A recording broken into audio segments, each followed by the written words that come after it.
साथियों, आज के इस वीडियो में हम 28 नवंबर थर्ड शिफ्ट के प्रश्नों का एनालिसिस करने वाले हैं। आइए देखा जाए कि 28 नवंबर थर्ड शिफ्ट में कौन कौन से प्रश्न आए थे, कौन से प्रश्न रियल हैं, कौन से प्रश्न फेक हैं। आइए प्रश्नों के माध्यम से समझने का प्रयास करते हैं।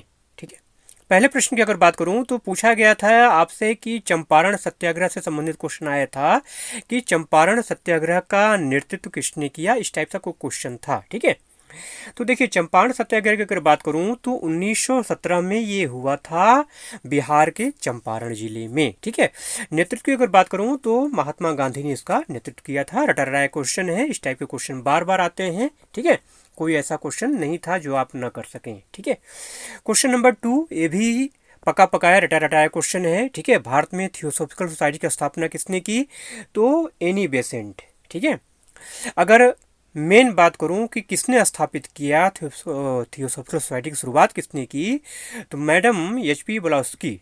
ठीक है, जो कि एक रशियन थी, और कर्नल एम.एस. सरकार जो कि अमेरिकन थे। ठीक है, 1875 में इन्होंने अमेरिका में थियोसॉफिकल सोसाइटी की स्थापना की और 1882 में इन्होंने अपना मुख्यालय अडयार मद्रास में स्थानांतरित कर लिया। ठीक है, चलिए अगला क्वेश्चन है, पुस्तक से संबंधित क्वेश्चन है कि पिंजर पुस्तक किसकी रचना है।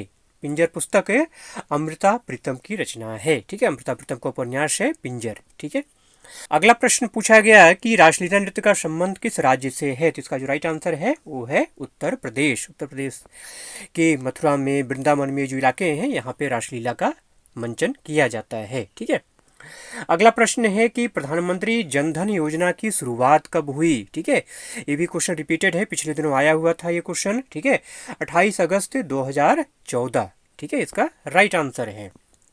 अगला प्रश्न है, सत्रिया नृत्य का संबंध किस राज्य से है। ठीक है, देखिए सत्रिया नृत्य के ऊपर क्वेश्चन बना है तो इसके ऊपर क्वेश्चन फिर से बन सकता है, जैसे कि सत्रिया नृत्य का जनक किसको माना जाता है। ठीक है, तो सत्रिया नृत्य का संबंध किस राज्य से है, असम से है। ठीक है, ठीक, इसमें कई प्रकार के क्वेश्चन बनते हैं। देखिए सत्रिया नृत्य की शुरुआत जो है 15वीं शताब्दी में असम के संत श्रीमंता शंकरदेव के द्वारा इसका माना जाता है, वैष्णव आंदोलन के रूप में। ठीक है, अगला प्रश्न पूछा गया कि बद्री महल या बद्रीनाथ मंदिर किस राज्य में स्थित है, तो चमोली उत्तराखंड इसका राइट आंसर है। ठीक है, अगला प्रश्न देखिए घुमा के थोड़ा सा पूछा है कि राइट टू एजुकेशन आरटीई के तहत कितने वर्ष तक के बच्चों को मुफ्त शिक्षा पाने का अधिकार है, तो 6 से 14 वर्ष। ठीक है, जो 86वां आपका संविधान संशोधन हुआ था कब, 2002 में। ठीक है, 2002 में। ठीक है, तो उसके द्वारा जो है 6 से 14 वर्ष तक के बच्चों को क्या है, जो 11वां आपका मौलिक कर्तव्य है उसके अंतर्गत ये शामिल किया गया। ठीक है, अगला प्रश्न पूछा गया है कि जब लोकसभा में अध्यक्ष और उपाध्यक्ष दोनों पद रिक्त हों तो लोकसभा की अध्यक्षता कौन करता है। ठीक है, बढ़िया क्वेश्चन है ये। तो राष्ट्रपति द्वारा नियुक्त लोकसभा के किसी सदस्य के द्वारा जो है ये पदभार निर्वहन किया जाता है। ठीक है, इस प्रकार के जो अध्यक्ष होते हैं उनको सामयिक अध्यक्ष कहा जाता है। क्या कहते हैं, सामयिक अध्यक्ष। ठीक है, क्वेश्चन बन सकता है भविष्य में कि सामयिक अध्यक्ष क्या होता है। ठीक है, अगला प्रश्न है कि पंडित शिव कुमार शर्मा का संबंध किस वाद्य से है, पका पकाया रटा रहा क्वेश्चन है, तो संतूर इसका राइट आंसर है। ठीक है, लघु उद्योग के बारे में आपसे पूछ चुका था, मध्यम उद्योग के बारे में आज पूछा है। ठीक है, हो सकता है कल भारी उद्योग के बारे में पूछ ले। तो मध्यम उद्योग में कितने रुपए का निवेश किया जा सकता है, 30 करोड़ वर्तमान जो स्थिति है, 30 करोड़ से पिछली जो स्थिति थी वो 10 करोड़ है। ऑप्शन में जो भी रहा 10 करोड़ रहा, 10 करोड़ टिक करेंगे। वर्तमान की अगर बात की जाए तो 30 करोड़ तक मध्यम उद्योग में निवेश किया जा सकता है। ठीक है, 2006 का आंकड़ा अगर देखें, 2006 के अनुसार अगर देखा जाए तो 10 करोड़ है। ठीक है, मध्यम उद्योग के लिए। ठीक, अगला प्रश्न पूछा गया है कि धुआंधार जलप्रपात कहाँ स्थित है। धुआंधार जलप्रपात जो है ये जबलपुर मध्य प्रदेश में नर्मदा नदी पर स्थित है। ठीक है, अगला प्रश्न पूछा गया है कि जहाँ पर कामगारों की संख्या ज़्यादा होती है वहाँ कौन सी बेरोजगारी पाई जाती है, तो वहाँ पर प्रच्छन्न बेरोजगारी पाई जाती है। ठीक है, अगला प्रश्न है कि किस संविधान संशोधन के द्वारा मौलिक कर्तव्य को संविधान में शामिल किया गया था, तो 42वां जो संविधान संशोधन था सरदार स्वर्ण सिंह समिति के सिफारिश के आधार पर 10 मौलिक कर्तव्यों को संविधान में शामिल किया गया था। ठीक है, अगला प्रश्न है कि चाणक्य ने किस संस्थान से शिक्षा ग्रहण किया था, तो तक्षशिला विश्वविद्यालय। ठीक है, कहाँ है ये, वर्तमान में पटना। ठीक है। अगला प्रश्न है कि राष्ट्रमंडल खेल 2023 की मेजबानी किस देश ने की? ठीक है, कौन सा देश करेगा या की जो है? तो त्रिनिदाद और टोबैगो द्वीप समूह, ठीक, इसका राइट आंसर है। अगला प्रश्न है कि बीदर किला किस राज्य में स्थित है? तो ये कर्नाटक में है। ठीक है, एक चीज और जानते रहिए, बगल में तेलंगाना है तो गोलकुंडा वहां पर है। गोलकुंडा किला जो है तेलंगाना राज्य में स्थित है। इसका निर्माण किसने कराया था? वारंगल के राजा ने करवाया था। और बीदर किला ये बहमनी साम्राज्य से संबंधित है। ठीक है, तो फैक्ट भी आपको ध्यान में रखना चाहिए। अगला प्रश्न पूछा गया कि जब हम भूमध्य रेखा से ध्रुवों की ओर बढ़ते हैं तो तापमान पर क्या प्रभाव पड़ता है?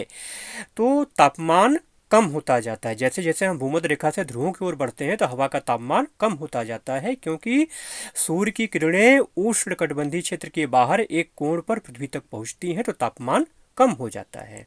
ठीक है, अगला प्रश्न है कि संगीत नाटक अकादमी अमृत पुरस्कार कितने कलाकारों को प्रदान किया गया? तो 84 प्रतिष्ठित कलाकारों को ये पुरस्कार प्रदान किया गया।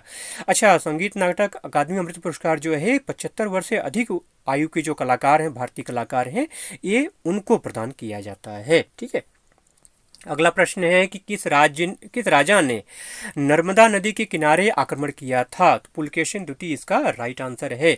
चालुक्य वंश के राजा पुलकेशिन द्वितीय ने हर्षवर्धन को तब हराया था जब वह भारत के दक्षिणी प्रायद्वीप में अपने साम्राज्य का विस्तार करना चाहता था। ठीक है, उसने 618 ईस्वी में नर्मदा नदी के तट पर हर्षवर्धन को हराया था।